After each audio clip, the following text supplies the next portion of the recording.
le CRC, donc le contrôle des règles de construction. Donc on est peut-être sur un sujet, là, ce soir, qui a pu paraître peut-être un peu plus aride.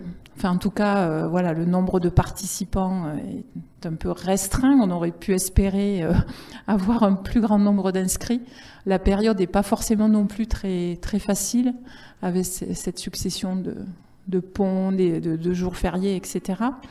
Voilà, bon, on espère quand même qu'en tout cas les présents en tireront des fruits et que ce sera intéressant pour chacun de vous, et puis dans les échanges qui pourront se nouer. Quand même, les règles de la construction, c'est quelque chose qui est à la fois important du point de vue, bien sûr, des enjeux environnementaux que portent aussi ces normes de construction, ces enjeux économiques, faire en sorte que le bâtiment soit durable, faire en sorte que les coûts de production aussi soient performants. Et puis également du point de vue des usages.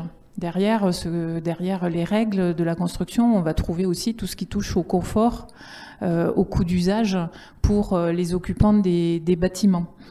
Donc je pense que le contrôle des règles en elles-mêmes a été pensé de façon à aussi faire de la pédagogie, puisqu'on voit bien que on n'est pas immédiatement à aller forcément en contentieux ou au pénal si ces règles ne sont pas respectées. Il y a des phases amiables, et donc l'objectif de ce contrôle est bien vu aussi comme finalement de pouvoir améliorer autant que faire se peut les choses avant d'aller vers le contentieux. Ça, c'est un premier point qu'il faut avoir en tête. Et ça, je pense que vous le reprendrez au niveau de l'intervention du représentant de la DHUP qui est là ce soir. Et puis, il y a un deuxième point aussi qu'il faut peut-être avoir à l'esprit, c'est que lorsqu'on échange et que l'on parle des règles de la construction et de ce contrôle aussi, c'est de pouvoir faire remonter justement aussi au national ce qui peut poser difficulté.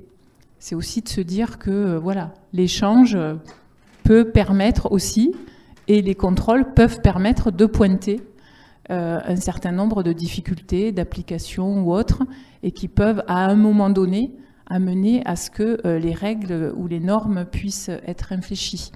Donc voilà, donc je pense qu'il faut le voir dans les deux sens, c'est à la fois respect, mais à la fois aussi de pouvoir faire évoluer les choses par aussi la pratique du terrain, et je pense que ça c'est important.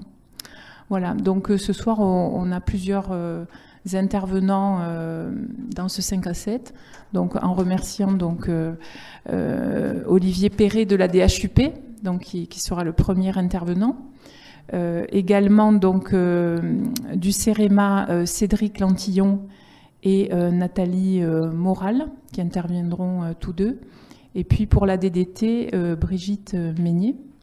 Voilà, et donc un merci aussi aux équipes qui ont préparé cette soirée. J'ai oublié quelqu'un d'autre qui interviendra, qui témoigneront également donc au cours de la soirée. D'accord, très bien. Donc voilà. En tout cas, merci à tous, merci aux intervenants, merci aux participants, et en espérant que vous trouverez un format intéressant à cet échange.